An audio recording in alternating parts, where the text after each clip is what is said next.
Hello everyone, welcome to another video. In this video, I'm going to show you how to turn off offline mode on Spotify in your Android and your iOS device.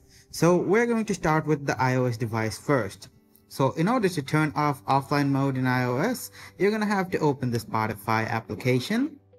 And then we're going to click on the profile icon. After that, click on settings and privacy.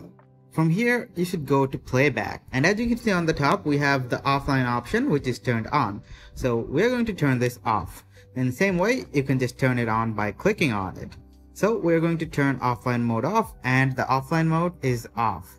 Now let's go to our Android process. Alright guys, here's the Android device. Now the process of Android is a little bit different from the iOS. So we're going to go ahead and open our Spotify application.